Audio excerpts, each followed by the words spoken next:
So we got the Washington Commanders and Green Bay Packers playing on Thursday Night Football, and this matches up as a potential NFC Championship matchup, obviously. 48 points on the board, 3.5 points. The Packers are favored as they should be. This should be a heavyweight battle. Now, one of the things I'm curious to see is both of these defenses looked the part last week, the Commanders against the Giants, and then obviously the Packers against the Detroit Lions. Are these teams going to play like that? The score indicates that this is going to be a higher scoring matchup. But obviously, we're getting in Jayden Daniels on the Commander side. Should look to continue to be an asset. Was using his legs a lot last week, as we should expect to see for the entire season for Jayden Daniels. It's a part of his game. So obviously still carries QB1 type upside. Terry McLaurin obviously did not have the game that he wanted to have last week against the Giants. But there is room here. This Green Bay Packers defense is going to be good. So I know they've been trying to take a lot more shots downfield with Terry McLaurin. I don't know that I would be saying he's going to be a top 12 type play this week, but I do think we see a slight rebound from him. Probably more so of a wide receiver two moving forward for the rest of the season. That's just where I got Terry McLaurin. He profiles that this week as well. And then we got Deebo Samuel, who also was in this room and had a strong week one. Obviously, they needed him to use him on the ground, got a rushing score. But it looks like Deebo's kind of more of that check down, going to use that yak ability that he had in San Francisco. A lot of that same thing is going to be here for the Washington Commanders. So going up against this Green Bay Packer defense, which the pass rush should be there a lot more with Micah Parsons now, and it was last week against the Lions, disrupting things. I think we'll see a lot more Deebo Samuel, continue to trust him as a wide receiver 3, wide receiver 4 for our fantasy teams. Now, when it comes to the running backs, we have Austin Ekeler, who was the de facto running back 1, and we saw a lot more Austin Ekeler in the first half, and then we seen Bill Krosky-Merritt start to take over in the second half, and a lot of people are asking, what does this look like? How do you treat Bill in this lineup? I think for now, I'm still going to have both of these guys as like RB3, RB4 types.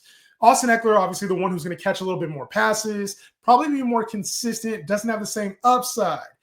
Bill got the red zone work. So what does that mean for us? As he got a red zone score, as he had a long play in that game, and the workload starting to increase in the second half, at some point we're going to see a changing of the guard here where Bill Krosky-Merritt takes over. This team really likes him.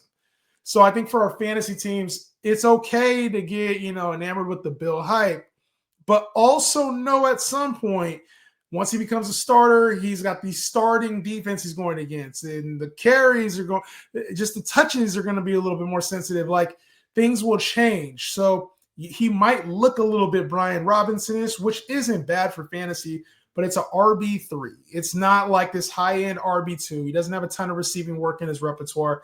So just understand that you're dealing with an RB3 type player, at least for now, RB4-ish. He's not somebody I'd rush to put in starting lineups because I do think he's still somewhat touchdown dependent. Now, that could change. That's my opinion on him right now. That could change as the season progresses. For now, I still think this is a committee, and we got to see it against this Green Bay defense that does decent against running backs. A lot of passing volume to Jahmyr Gibbs last week to the tune of 10. What was it, 10 targets last week he had? So a lot of passing volume to Jahmyr Gibbs.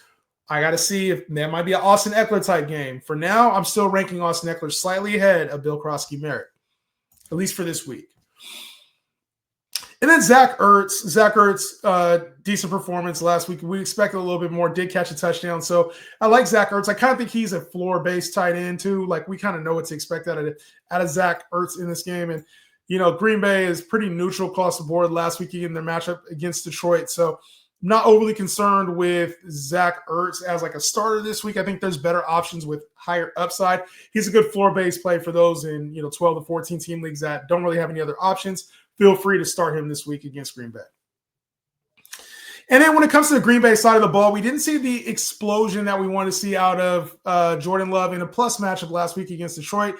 But they're at home and playing against they were at home last week, but at home against Washington on a short weekend. Washington's defense obviously has come a long way from the top of last season. They made some adjustments, got better.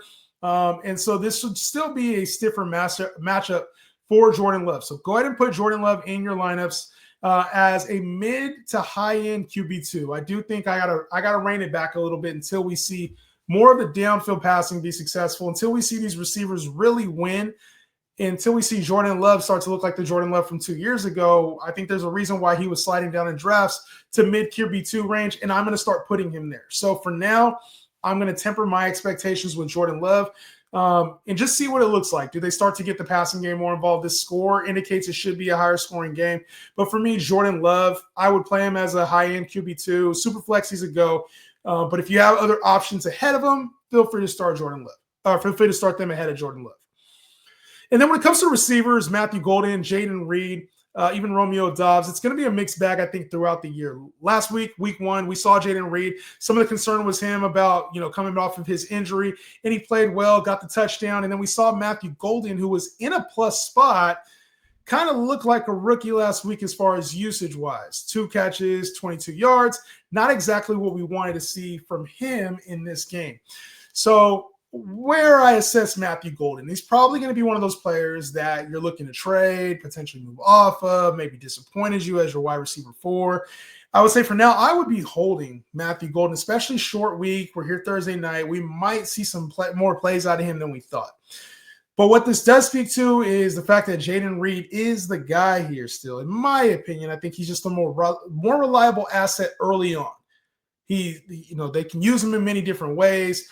I think it'll happen for Matthew Golden. It could happen this week. I just think there's more inconsistency in store until we see him perform at a level that is like starting for our teams. You got to kind of leave him on benches right now.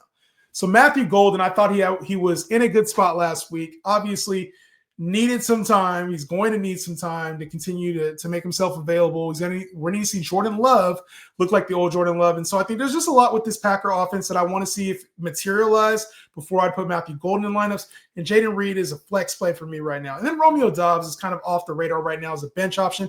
Might be useful during bye weeks, but you're kind of hoping for a touchdown from Romeo Doubs as it is in most weeks. And like I said, this Washington defense is, it's a lot more improved from last week, especially against the receiver position. Marshawn Lattimore last week was giving Malik Neighbors fits. So that's just part of the game when it comes to the secondary for Washington. As far as Josh Jacobs, now on paper for last week, Washington Commanders, they're the second-ranked team they did the second best job, but they played against Tyrone Tracy and Cam Scatterbush. So I think if you were going to win a little bit against this team, you're going to see that with Josh Jacobs, who did well against Detroit's defensive line as well last week, got into the end zone. So I think when it comes to Josh Jacobs, he's matchup proof. You can go ahead and throw him in your lineups. You're just not going to see a lot of the receiving work. So you're kind of banking on a touchdown or maybe a few catches in the passing game. But for now, Josh Jacobs, for me, a back-end RB1 to mid-tier RB1. I think he's a floor play. We know what to expect from Josh Jacobs moving forward. And then last but not least, Tucker Kraft. Now, with Tucker Kraft, there's been a lot of questions on my end about, do I start Tucker Kraft? Do I pick up one of the other tight ends of this week, the Juwan Johnsons, the, Kyle Pitts, and the Harold Fannons of the world? I think for me, I'm still trusting Tucker Kraft as a part of this lineup. Like, I think that he still belongs. So while he may not have the upside of a top 5 tight end most weeks, I do think Tucker Kraft will have his moments. It's just, we talk about Jordan Love and spreading it out. That not just applies to the wide receivers, that applies to the tight ends as well. And so Tucker Kraft is a back-end tight end 1, high-end tight end 2. Most weeks he's going to profile is that there's other options that have higher upside. For him, he's a floor-based player. You're kind of hoping for a touchdown, but for the most part, we're going to see like 4 catches for 40 yards, 5 catches for 60 yards, 3 catches for 20 yards. We're going to see games like that. You're just hoping for the touchdown for most of the time. So with Tucker Kraft, I think he's a fun player.